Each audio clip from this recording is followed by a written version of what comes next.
اعوذ باللہ من الشیطان الرجیم بسم اللہ الرحمن الرحیم السلام علیکم رحمۃ اللہ وبرکاتہ، جس کے کل بھی سورہ نساء کی چند آیتوں کو ترجمہ تفسیر اور خلاصہ بیان کیا تھا۔ آگے ارشاد ربانی ہے والذین آمنوا وعملوا الصالحات سندخلهم جنات تجری من تحتها الانہار خالدین فیہا ابدا لہم فیہا ازواج مطہرات وندخلهم ظلا ظلیل۔ اور جو لوگ ایمان لائے نیک کام کیے ہم داخل کریں گے ان کو باغات میں بہتی ہیں جن کے نیچے نہریں، رہیں گے ان میں ہمیشہ، ان کے لیے وہاں عورتیں ہیں پاک اور صاف، اور ہم داخل کریں گے ان کو گھنے سائے میں۔ تو یہاں رب العزت بتا رہے ہیں کہ جب جہنمی لوگوں کا ذکر کیا گیا تو اب نیک لوگوں کا بھی ذکر ہوگا۔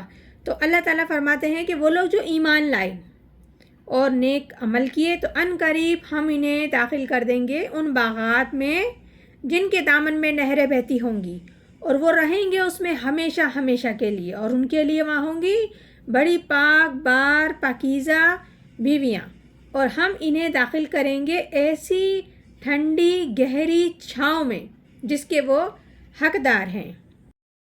آگے ارشاد ربانی ہے ان اللہ یامرکم ان تؤدوا الامانات الی اہلہ، بے شک اللہ حکم دیتا ہے تم کو پہنچا دو امانتیں ان کے حقداروں کو۔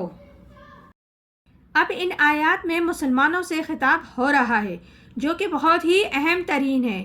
سارا اسلام کا سیاہ سفید دستوری قانونی نظام اس میں ہے۔ پہلی بات کہ اللہ تعالیٰ حکم دیتا ہے کہ امانت سپرد کر دو اس کے اہل کو، مطلب کہ جو آپ سیاسی نظام قائم کرتے ہیں تو اس کے مندرجہ ذیل منصب بھی ہوتے ہیں، ان کی بہت سی ذمہ داریاں بھی ہوتی ہیں، اختیارات بھی ہوتے ہیں۔ تو جن لوگوں کو استعمال کر کے، جو لوگ ان اختیارات کو استعمال کر کے کام کرتے ہیں، تو ان ذمہ داریوں کو دیکھ کر دینا چاہیے کہ کون اس کا اہل ہے یا نہیں ہے۔ اگر آپ کسی کی دباؤ میں آ کے، پریشر میں آ کے، یا رشتہ داری یا برادری کی بنا پر، یا کسی کی دھونس کی بنا پر، یا اپنی مرضی سے پسند کی بنا پر کسی کو ذمہ داری دیتے ہیں تو پھر یہ خیانت ہوگی، کیونکہ یہ امانت ہے۔ اس امانت کا استعمال صحیح ہونا چاہیے۔ وَإِذَا أَحْكَمْتُمْ بَيْنَ النَّاسِ أَن تَحْكُمُوا بِالْعَدْلِ، اور جب تم فیصلہ کرنے لگو لوگوں میں تو فیصلہ کرو انصاف سے۔ تو یہاں اللہ تعالیٰ دوسری بات کیا بتا رہے ہیں؟ ایک بات پہلی کہ اہل ہونا چاہیے، اسی کو آپ ذمہ داری دو۔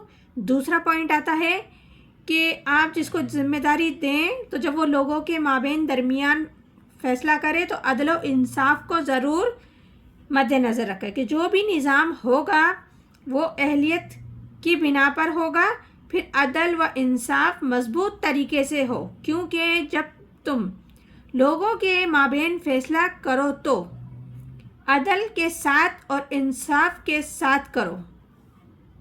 ان اللہ نعم ما یعظکم بہ ان اللہ کان سمیع بصیر، بے شک اچھی بات ہے نصیحت کرتا ہے اللہ تم کو جس کی، بے شک اللہ ہے سننے والا اور دیکھنے والا۔ تو اس آیت میں بتایا جا رہا ہے کہ بے شک اللہ تعالیٰ بہت ہی اچھی نصیحتیں کرتے ہیں، جو تمہیں بتلا رہے ہیں، کر رہے ہیں، وہ بہترین نصیحت ہے، اور یقیناً اللہ تعالیٰ سب کچھ دیکھنے والا ہے اور سننے والا ہے۔ آگے ارشاد ربانی ہے یا ایھا الذین آمنوا اطیعوا اللہ واطیعوا الرسول واولی الامر منکم، اے ایمان والو حکم مانو اللہ کا اور حکم مانو اللہ کے رسول کا اور حاکموں کا جو تم میں سے ہوں۔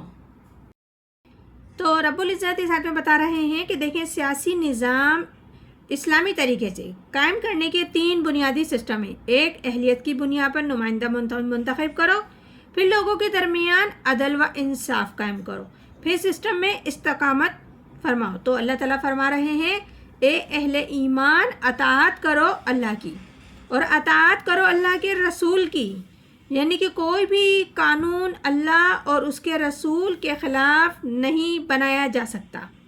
اللہ کے احکام اور رسول کے احکام یہ دونوں مستقل شرائط ہیں اہل ایمان والوں کے لیے، اور اپنے میں سے جو تمہارا حاکم مقرر ہو اس کا بھی تم حکم مانو۔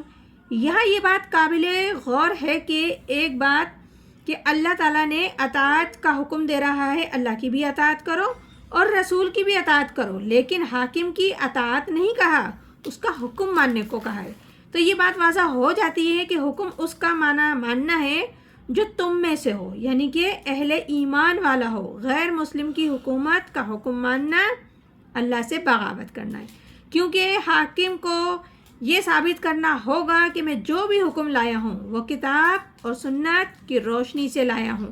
تو یہ فرق ہے، اسی بنیاد پر حاکم کا حکم ماننے کا حکم دیا جا رہا ہے۔ فَإِن تَنَازَعْتُمْ فِي شَيْءٍ فَرُدُّوهُ إِلَى اللَّهِ وَالرَّسُولِ إِن كُنتُمْ تُؤْمِنُونَ بِاللَّهِ وَالْيَوْمِ الْآخِرِ ذَلِكَ خَيْرٌ وَأَحْسَنُ تَأْوِيلًا۔